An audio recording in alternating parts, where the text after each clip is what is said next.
Hello there everyone, welcome back to the Clay Soldier Battle Tournament. After today we are going to be more than halfway through the tournament. Well, not through the tournament, through the elimination rounds. And today we will be seeing the Red Magi facing the Jalapeno Pounders. And they're going to face each other in the Sinking Sands. So, let me go get those guys set up, and we will rejoin in a moment. Alright everyone, we are back here at the Sinking Sands. Actually, it's the first time we've been here this tournament. Over on the right side, we have the Red Magi. They have no specialist, but they come equipped with emeralds and blaze rods. And over on the left side, we have the Jalapeno Pounders. They have a blaze powder specialist unit and also come with blaze rods and some nether quartz. They got lily pad pants, but that's not going to come into a factor here. I don't think lily pad pants are going to help them avoid sinking in the quicksand. I forgot to get the remote. Alright, let's get this battle going in 3, 2, 1.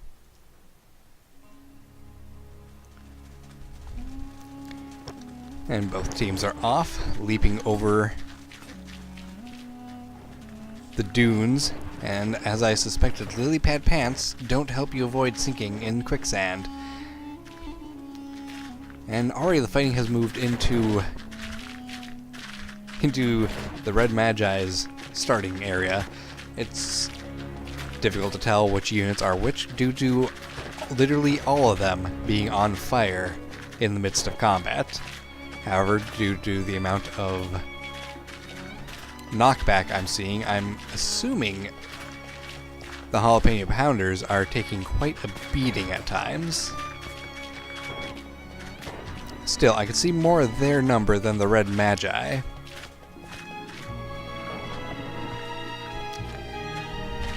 Now, with how frequently the battles end up inside these areas, I think we're going to have to institute a policy where the walls leading into those areas are made of glass, just so we can continue observing the battle. I dare say it is not looking very good for the Red Magi. Despite having a numbers advantage, their numbers seem to have fallen quite quickly thanks to the blaze powder special units.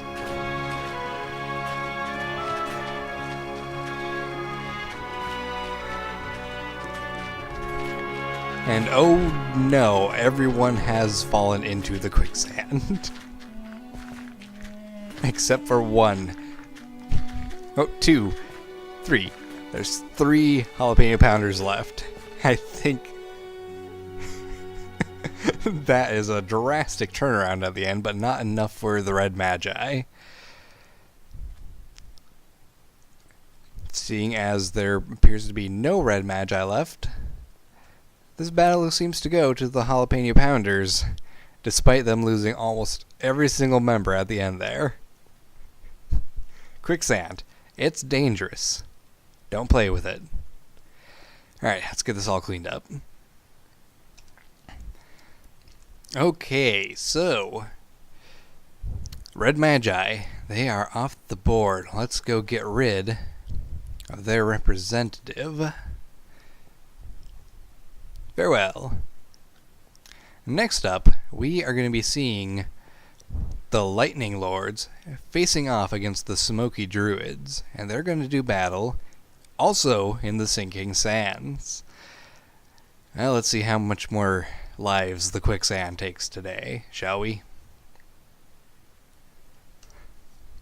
Okay everyone, back at the Sinking Sands, we're going to see the Lightning Lords with their specialist team of emerald users. They have emerald blocks rather than emerald pieces, so they have significantly more lightning blast than the average soldier. And spoiler warning, I forgot to give them their capes and concrete powder, so they're not going to have special colored lightning. And the rest of their units actually have gravel, which I think is the first time that is going to be appearing in this tournament. I can't remember anymore. It's been too many days of recording. And on the left side, we have the Smokey Druids.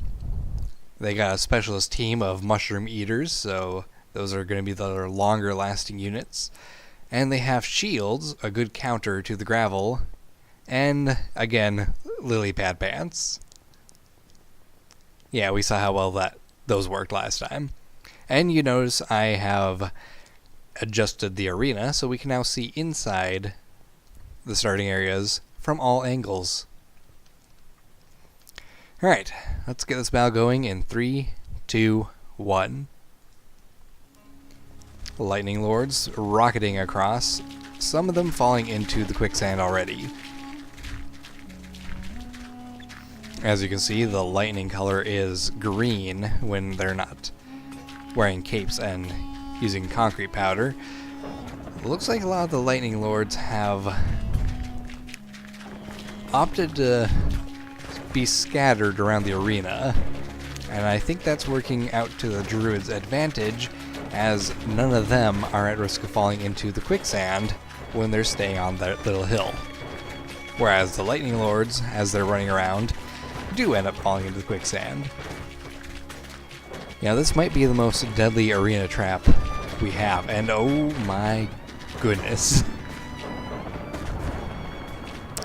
There goes pretty much everybody.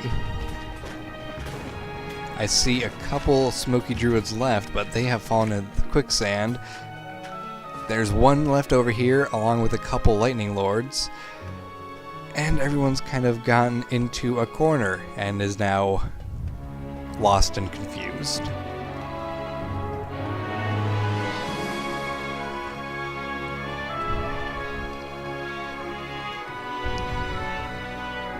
Huh. Well, what happens now? We have units in the corners, not sure what to do, and units that aren't sure what to do about the guys in the corners anymore. This is an interesting problem I did not foresee ever happening.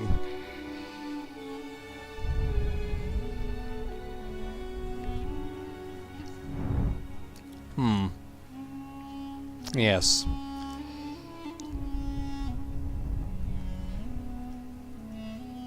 You there, could you just move, at least? There, perhaps that'll help.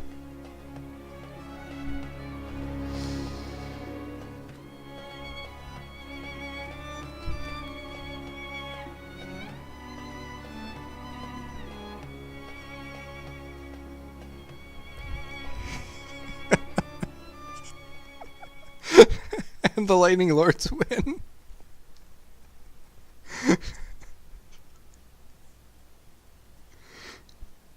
That was the most anticlimactic ending ever. They just leapt to their own doom. I'm gonna get this cleaned up.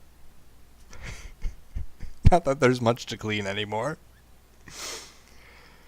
I'll see you guys in the next battle. Okay, everyone. So that was a bit of an anticlimactic ending, and not overall exciting battle. But the Smokey Druids are gone. Up next, we're going to be seeing Toxic Magenta facing off against Flash Flare. But before we do that, goodbye, Smokey Druids.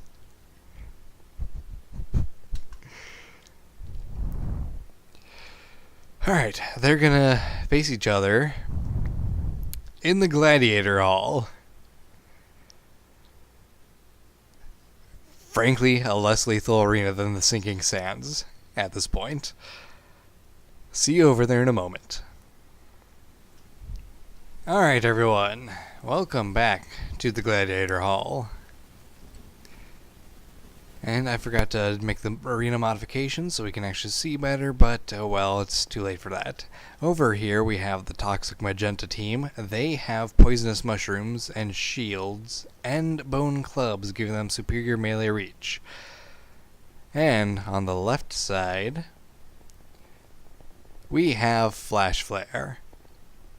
They're a fairly standard equipment unit, having a full 48 soldiers and a nether brick core. So, let's see which team wins in 3, 2, 1. Now, neither team has any feathers, so those air blast traps should prove to be somewhat deadly this time around. We can see the green swirls of poison.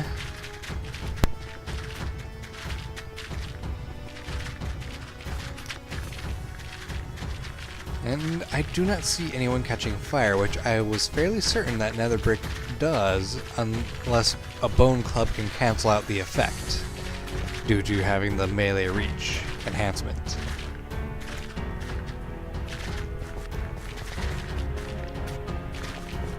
There are plenty of soldiers just dropping on the toxic magenta side, and this is why I needed to have that made of glass. And it looks like Flash Flare has won very easily, I might add, and they're all dying in a trap now. Oh dear. Well, it doesn't change the outcome. Flash Flare wins. Toxic Magenta just didn't have enough poison to really make a difference in this match. Alright, let's get these guys cleaned up and move on to the final fight of the video. See you in a moment. Okay. So, let's go get rid of Toxic Magenta's representative unit.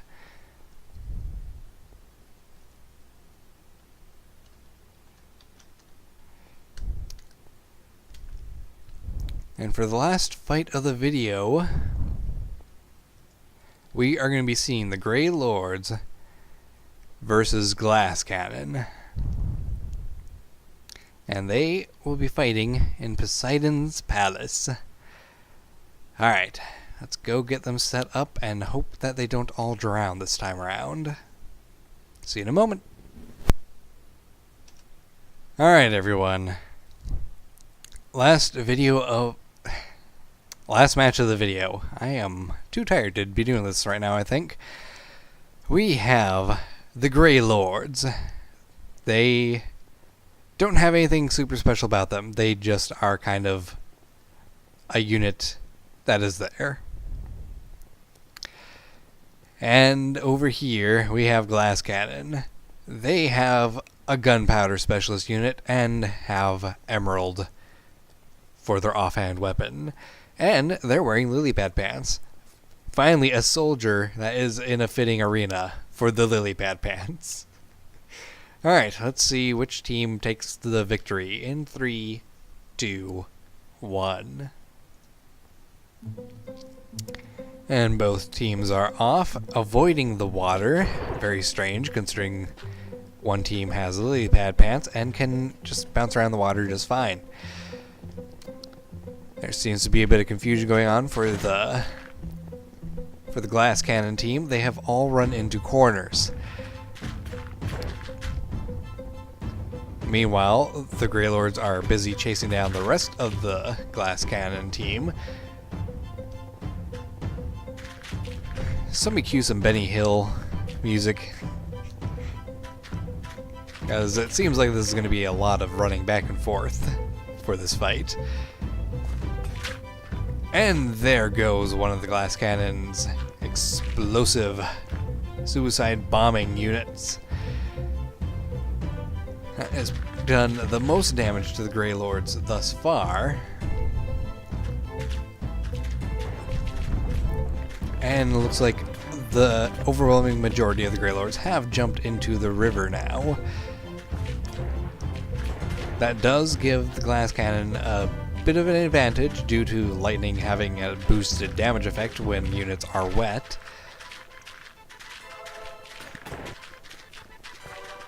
And I couldn't tell if that was a quartz knockback or an explosion.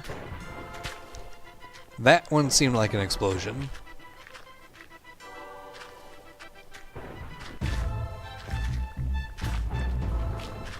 And it's looking as if most of the fighting is going to be taking place underneath that waterfall. Let's try to get a more aerial view.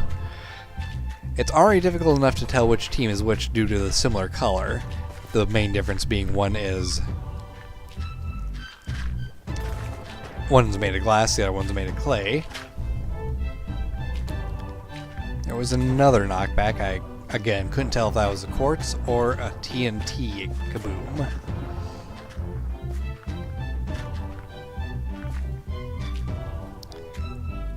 I think we're going to have to get in there to verify, but I believe we have no more Grey Lords. Yep, there is no one left in this area. And the only units that are wandering around don't seem interested in chasing anyone down, which would be the glass cannon units, meaning they are the victors.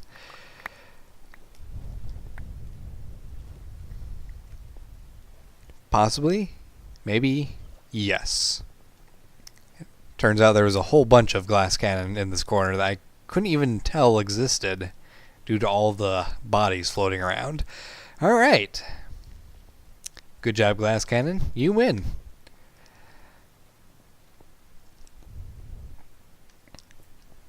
And I'm not even going to bother getting things cleaned up before we... Well, I'll pick them up quick. And then we'll go chalk them off the board.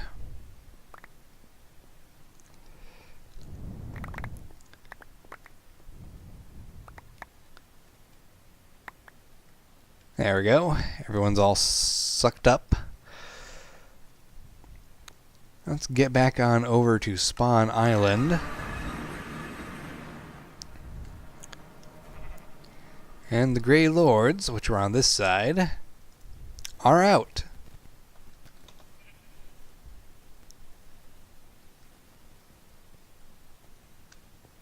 That'd be you guys.